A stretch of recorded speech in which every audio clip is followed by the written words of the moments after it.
Welcome to the GovComms podcast, bringing you the latest insights and innovations from experts and thought leaders around the globe in government communication. Now, here is your host, David Pembroke. Hello, ladies and gentlemen, and welcome once again to GovComms, the podcast that examines the practice of content communication in government and the public sector. My name's David Pembroke, and thank you for joining me. Today, we speak to Adrian Cropley, who's the Chief Executive Officer of Cropley Communication and certainly one of Australia's most experienced communicators, be it internal or external communication, and has certainly made a name for himself in the business over the last 30 years. He started in telecommunications in the 2000s, and he's worked with Ericsson Australia, Ernst & Young, and certainly built a big reputation inside the global community of the International Association of Business Communicators. He established Cropley Communication in 2004, and he now has associates all around the world in Canada, India, Malaysia, New Zealand, South Africa, the United Kingdom, and the United States of America. In Australia, some of his more notable clients, the National Australia Bank, the Australian and New Zealand Bank, the ANZ, Bupa, Australian Post, and the Australian Tax Office. Internationally, Adrian has worked with a number of the Fortune 500 companies, assisting them in HR, crisis management, change management, strategic communication, and training. And he joins me on the line. Adrian Cropley, thanks very much for joining me on GovComms.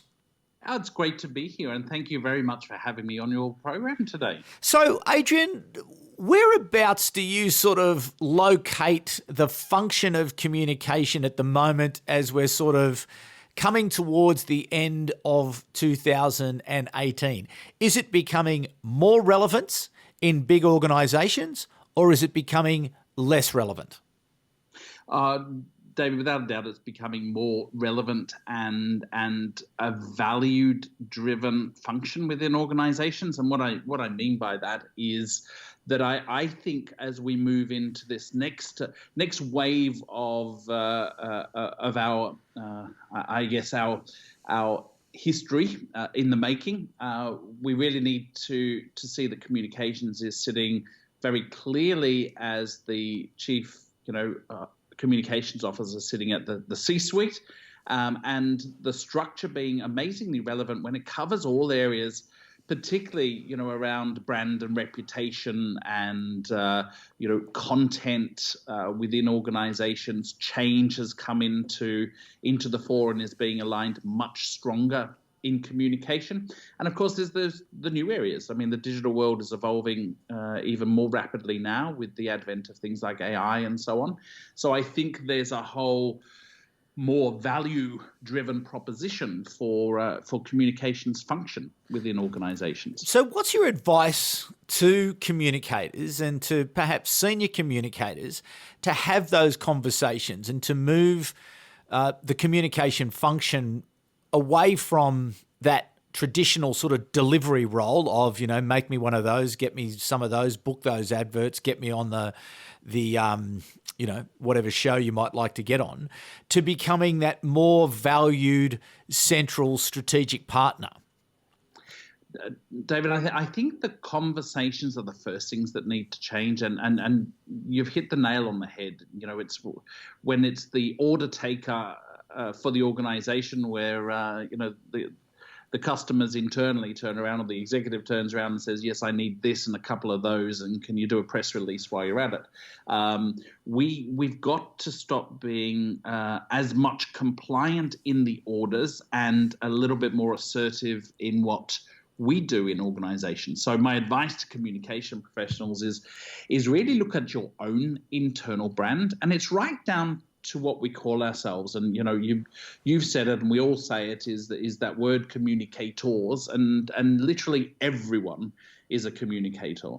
One of the things that we've certainly been pushing through the Centre for Strategic Communication Excellence, which is a part of Cropley, is really, we've got to term ourselves as communication professionals. And I know in IABC of a number of years ago, we really looked at things like certification. So getting communication professionals talk about themselves in different terms, to deliver in the organization the advice rather than the tactics, giving organizations even that advice on ethics of communication, particularly as we move into that new world. So I think for communication professionals, it's really about how do you build your own personal brand and the brand of the team that delivers within the organization. How important is that notion of certification around the profession of communication? I think it's extremely important now. What we've learnt over years, and I know it was 6 years ago that I was looking at this whole issue around moving IABC from its accreditation process, which was the ABC, to certification. And the major difference there was it was ongoing training and development. It wasn't about getting a certification and that's it for life. It was about getting a certification and then continuing in your training and development to maintain. So it aligned itself much more around the models of things like the CPA or MA or even project management disciplines, where it's about gaining that qualification or that certification and then continuing on your educational journey. And just the value of having that certification actually builds your own, again, reputation within the organization. And I think if organizations start making a call to say, well, look, I wouldn't hire somebody that's just good with numbers if they haven't got the qualification. So why should I hire somebody that's just good with words if they don't have a qualification of being a communication professional? And how detailed do you believe those certifications need to be, and how hard to attain? Well, I'm not sure. I think there's a certain amount of learning that has to happen. It was interesting. We had big discussions around how hard it needed to be to attain, and I have to say we had some interesting data of the past in terms of how many people had passed their accredited business communicator and failed before they actually got it. And when we kind of dug down, it was more we were really getting people to jump through hoops in a very short time in short answer questions and their strategic approach. And that's good in one way. But what we said is if we make the bar too high to attain, then we won't have people with that qualification, and we won't get that commitment to ongoing development. So I think the bar has to be achievable, but with a stretch. But the main thing here is getting people to actually continue to develop. So I think the bar in terms of continuing your CPD or credit points against training programs and so on is absolutely critical, more than it is the attaining of. So I think it just gets everybody on a standard and then keeps that standard moving as time goes on. So it's interesting. You've in a couple of your answers made some quite astute observations, and perhaps if I could get your opinion on, you make the point that everyone is a communicator, which is very true. You also make the point that communication, particularly at a senior level, needs to evolve, needs to change, and needs to take on a different role. It needs to become, that advisor, and also perhaps to not just in the professional sense and strategic sense, but as you say, going to the ethics and values of an organisation. Putting those two things together, do you see that there are going to be changes in the types of people who serve in senior communications roles? Is it such an evolving world that we're going to start to see different people emerge to take the leadership and to really define what this future is going to look like? It's a really excellent question, David, and I'm glad you phrased that, because I think there is, and what I would suggest is we will see an emergence of people that has a little bit more of or even a lot more of the business acumen, certainly working at the senior roles within organizations, more so than the skill acumen. But I do think what we will see is that because the communication profession has become so wide these days, and you certainly would have seen it through government and certainly the people that have interacted with the content group, that you get this great spread of people with specific skills in, say, change communication and digital and so on. And you need all of that. But those people that are working in the head of organizations in that management role and advisory role do need to have that business acumen, understand the language of the C-suite, be able to push back and get strong and defiant sometimes. I often got accused of being very strong-willed when I sat in executive meetings and they weren't expecting it from the comms person. They were supposed to be the warm and fuzzy. But occasionally you just kind of stand your ground and go, when you take that action, it is giving the wrong message to the market, and you will absolutely erode your trust and credibility out there. And being able to say that quite strongly, but at the same time have input to things like the budget, the finances, what markets we want to actually explore as a business, what we should and shouldn't be doing. And so unless we can have those conversations and get credibility in those other folks' mind on the C-suite, then we still only end up being that guest to the table and can only give input on one topic. So I think that's where we'll see that business skills growing. And in terms of then the teams that serve this new style of communications leader, what sort of capability do you start to need to then have to start to execute these new responsibilities?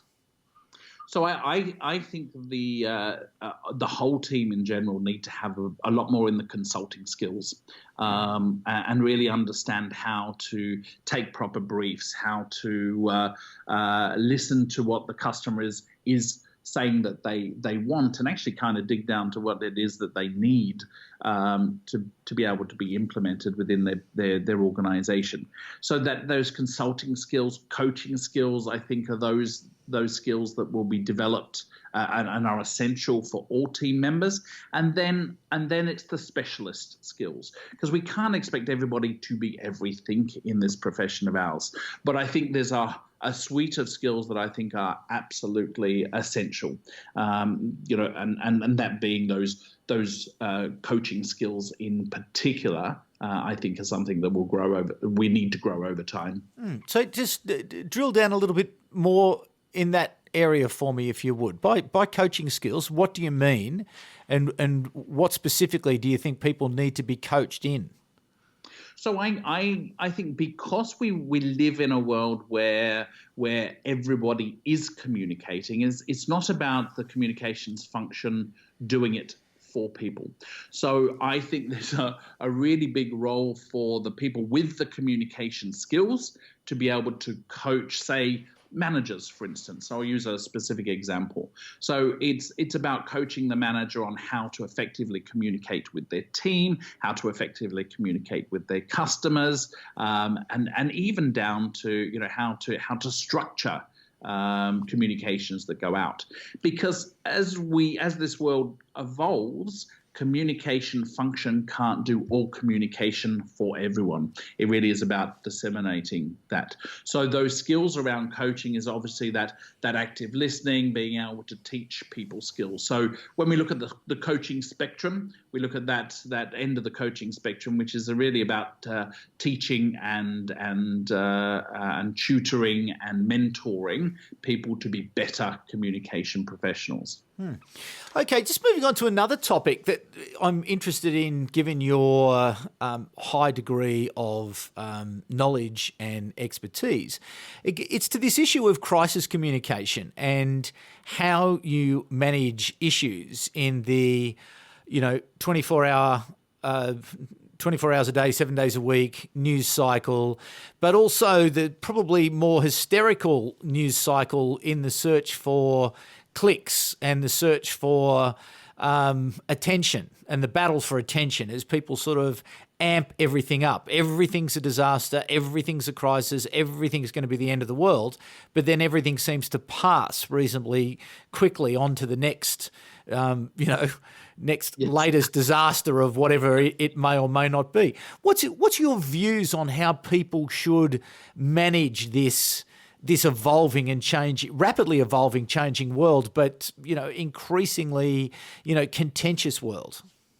Look, I think it's a really, really tough one, David, because we've broken all rules in the last few years, and it's not that this sort of stuff didn't happen before. It's just that we now have platforms that has amplified the types of behavior, and I'll call it a behavior, because if we looked at it back down to human nature, there's consequence and reward, and unfortunately, doing bad stuff out there is an instant reward when it comes to being popular and getting the amount of clicks and so on. So it's there's lots of energy behind doing it, and there's the citizen the general citizen that wants to get cute cats on the internet and all of those types of things that they can do it, and nobody quite knows what will be the next popular thing of the day. But you're quite right in terms of that it turns over really quite quickly. So I think, and this is my view, this is not backed up by any research or deep understanding, but my view is what we have to get is a breakthrough with authenticity over the long term. There was, when you think about the noise that is created in communication that is against the populist culture, and getting the likes and people being driven by that. I think people will eventually look for stability in communication. We know that trust and stuff has been eroded by mainstream media, but we started this year in the Edelman Trust Barometer seeing a kickback in that one, that maybe it is starting to reestablish. There's a long way to go because of how mainstream media is driven.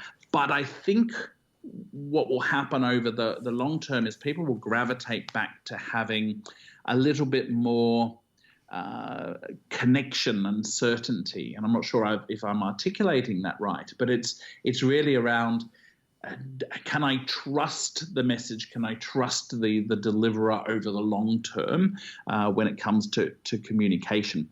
But it is certainly, I would say, a very complex world right now. And I don't know about you, David, but I have been shocked a number of times in the last few years around what people have believed or taken to. I'm sure, 4 years ago, we would not have thought there was going to be a presidency run through Twitter. No, indeed. Nor I think that the one that caught my eye some years ago was the watermelon exploding with an elastic band, I think, yes. that was viewed,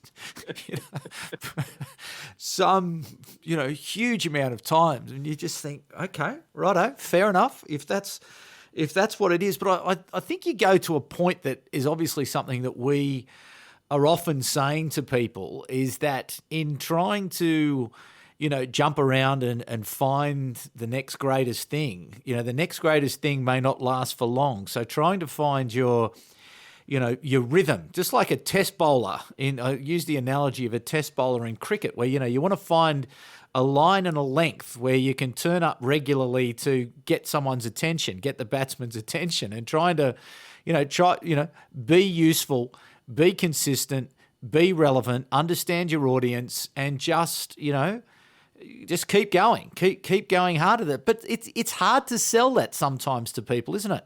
Oh, absolutely, it's hard. The pushback is, if you think about it, because as I said, it's about consequence and reward. And if the reward's out there that says, oh my gosh, we get so many clicks, if we do something edgy with our communication or our advertising, and it's going to drive people to us. But we've got to be careful, because we walk that fine line, don't we? And how many times has it backfired on organizations. You look at examples like Dove and the old peeling off the layers of T-shirt in the ad that they had. I'm not sure whether you saw that one, that basically sent a message that white was better, and it backfires, because we thought that might get a lot of attention, but unfortunately it backfires. We see lots of different cases out there where there is momentum, there is reward in getting a little bit edgy and getting out there, but it doesn't last long. Is the big effect. And I think particularly in government, I think there's people rely on, or certainly in government they rely on. The fact that we can do something and it'll be forgotten about tomorrow. So we can actually, lie, deceive, manipulate, and tomorrow it won't really matter. So, and there is no consequence to it.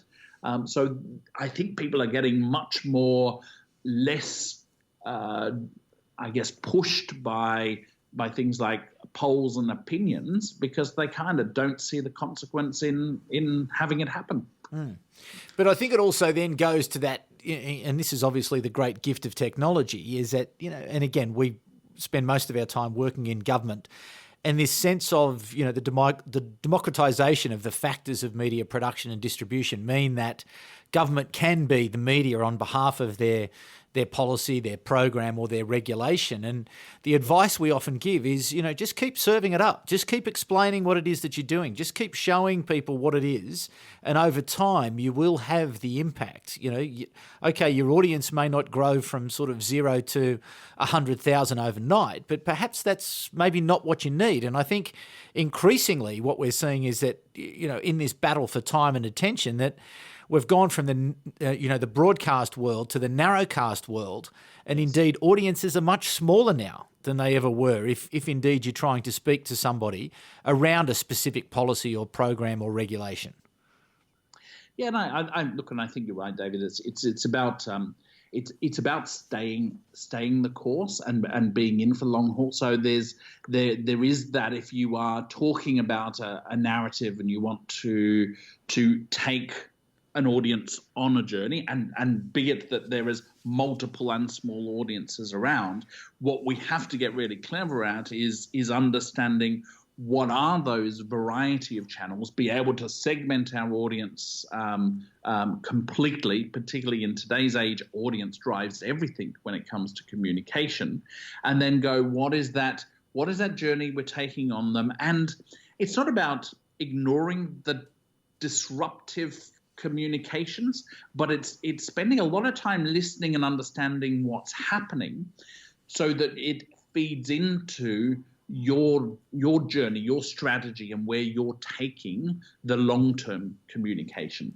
So I think we need to do a lot more listening, and we need to do certainly a lot more storytelling, if I want to put it into those terms, of our narrative over the long haul, even though we're dealing in a world where we've got these short-term communications. What's your advice around listening? What are some of the best ways that or best advice that you can give as to how people should listen? And again, I think listening is not just online activity as well. I think it's an offline activity where you're, attending meetings and understanding or surveying people. So there's different ways that you can get feedback. But what are some of the techniques that you use to gain that deep understanding of an audience? Well, it's funny. This comes up as an issue quite often for me when I'm coaching, certainly managers within organisations. So, fortunately, I do get to work one-on-one with executives and managers, and in a coaching environment. And the amount of times I have to say to managers when they're asking, how do I solve this problem? I said, it's about time you gave your team a good old listening to. And they seem to look at you with, this is very strained eyes. And I go, well, no, I'm being quite serious. It might have sounded really flippant, but the reality is we spend more time talking at our teams, giving them directions, sometimes orders, sometimes coaching them, sometimes, but it's all one directional of this is what needs to be done, this is when it needs to be done. you can get so much more productivity out of just simply sitting down with your team and saying, talk to me about this particular issue, getting people to vent when they go through change. So some of the great change consultants out there will tell you one of the best strategies with change management is to be able to sit down and allow people a venting session right at the start of change, so they get some of that unknowns and some of that frustration off their chest, so they can actually move on. What we do though is we cut that off, and dealing with a lot of the leaders, what I'm finding is they don't want to do it because they're scared that they don't have the answers, or they're scared that it's just going to create this whinge fest. And I say, no, you really need to have the confidence saying, well, you don't need to have the answers. You just need to be showing that you are listening and concerned and understand what it is that people are telling you. And the amount of stuff you'll pick up out of that in terms of what are some of the underlying issues and themes help you turn things around. And it actually builds your credibility that you're prepared to listen. So I often teach listening skills when I'm working with organizations to go, actually, there's a level of listening which is called intuitive listening, and it's just being present. But then how do you move from that venting to a more productive discussion? You want to get it out, but how do you draw a line under it and then say, okay, but let's now move how do we now go to the next bit, which is we want to imagine a better future for ourselves? So how do you manage that transition? So what I've always found is once people have got the stuff off their chest or have had an opportunity to be heard, are then automatically receptive to then start exploring what potentially is the next. So I often go, right, so if we're going to do a lot of listening, we'll use what we've heard in a lot of that communication around, so this is what I've heard you've said, here are some of the changes that we can make, or here's what we can do, but then take them on that journey of then the positive input. So if it's been and let's look at it as a restructure, for instance, in the organization that's upset a few people, we've had that upset, which is a genuine feeling that people have gone through. They've had that time to grieve and disconnect by venting. Now it's going, so we all now are on that foundation or starting point, I should say. Where do we go to from here? And then get people to be part of that journey. And then it turns into what we call positive conversations. Now, obviously, in change, it can be a little bit more difficult depending on the impacts and so on. But a rule of thumb, even in anything I do with my team and a lot of the organizations I work with, is always bring the team with you right from the start. Is what is it that they can be contributing to? Because you'll find that there's natural stuff that falls out that people want to take ownership or run with. And I find that absolutely, brilliant and vital for the maturity of organizations as people are taking some ownership. Then me as a leader, what I need to do is be able to give them the environment where I can support them in that. Very good. Okay, Adrian, well, listen, that's a fantastic conversation, wide-ranging, as I thought it was going to be. No, always good to chat, and I think there's so much in that. The changing nature of communication and how we get ourselves involved. How do we bring about change in organisations? How do we coach? I think that was one of the great insights there. Is it really that's going to be the responsibility? And I tend to agree with you that this, devolution of the communication function, and as the audience demands information and education and entertainment faster, and again in government organisations in particular, where they're looking for that information faster, you're going to have to move that capability much closer to that audience, as opposed to the central comms area saying, well, just leave it with us, we'll get back to you. So that capability has to be much closer to the audience, and therefore the skill and the capability has to be much closer to the audience. And I do think think that that's going to be an emerging place where there is going to have to be a lot more skill development as this change, because I think it's going to be unusual in a few years' time when, the next generation of people come through and they, someone says, oh, that's the communications department over there. They'll be looking at it thinking, what do you mean? What do you mean that's the what, there's a department for that sort of thing? Don't we all do this? So, I think that's a great insight. So thank you very much for sharing some of your time with me today. It's my pleasure, David. And it was lovely chatting to you. Okay, Adrian Cropley from Cropley Communications. What's the best way that people might be able to get in contact with you if they'd like to continue the conversation? So either via my website, which is croplycoms.com.au, and I've got my contact details. I've got my phone number listed. If people want to give me a call or get in touch, no problems at all. And I can assure you, ladies and gentlemen, that if you do ring Adrian, he will pick up the phone and he will talk to you, because he is exactly as he sounds during the podcast, one of the friendliest, nicest and smartest people you will ever come across in the game of communication. So thank you very much for coming back once again this week. I really enjoyed that conversation. I know that you did too. So we'll be back at the same time next week. But for the moment, it's bye for now. You've been listening to the GovComms podcast. If you enjoyed this episode, be sure to rate and subscribe to stay up to date with our latest episodes.